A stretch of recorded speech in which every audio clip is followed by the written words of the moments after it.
I had bariatric surgery. I had Roux-en-Y, or RNY as it's abbreviated, and I've lost about 90 pounds since then. I feel really amazing, but we were making a video about something else, and the whole time we're making this video, I'm sipping on my coffee, and I kept going back to the health classes that I took before I had my surgery, where they kept saying, you'll never drink coffee again. That was one thing that we had all got stuck on, was, are we really never gonna drink coffee again? Because I would drink coffee every day before surgery. I didn't want to imagine my life without coffee. I just thought I would make a video to bust a few myths for you. You will drink coffee again if you like coffee, but you'll need to make some changes in how you drink it if you want to keep your weight off. So one thing that I changed before the surgery was I stopped putting sugar in my coffee. I always used flavored creamer before, but I was also putting sugar in it, or Splenda.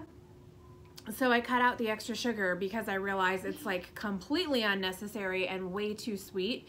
So I started using only creamer. But then after my surgery, you really do have to stop drinking coffee for a short time while your stomach heals, because I could be wrong, but if I recall, it's something about the acidity causing an ulcer, and I don't want an ulcer more than I wanted a cup of coffee. So I just stopped drinking it for a while. But now that I do drink coffee again, I drink in a much smaller cup than before. So this is my travel mug, and I'll usually make about like a 10-ounce cup of coffee. I do drink more decaf than I used to, but I do drink caffeinated coffee. I have one coffee every morning at work with a little bit of flavored creamer. But you do have to watch out for the carbs in the creamers that you're using. So heavy whipping cream is a good alternative to use. There's lots of Starbucks drinks that you can order still that are low carb options. Instagram is a great resource for people who have had this surgery or who are doing like a keto diet. Knock it off. There's a couple of people that you can follow. I'll put their names in below, like the Macro Barista has a bunch of options of different drinks that you can try at Starbucks or at other coffee shops. Once you learn a drink that you like, you can keep ordering it. So that's like the #1 myth that I wanted to bust today, was you will drink coffee again. In fact,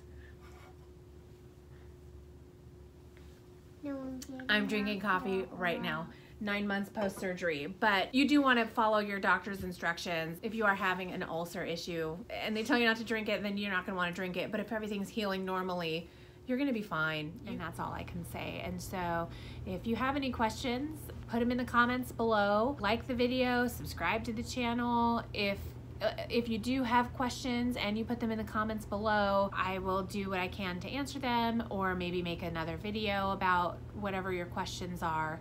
So with all of that said, thank you for hearing me and for sitting with me. I'm going to finish my coffee that I can drink with my RNY surgery and enjoy the rest of my evening with my kids.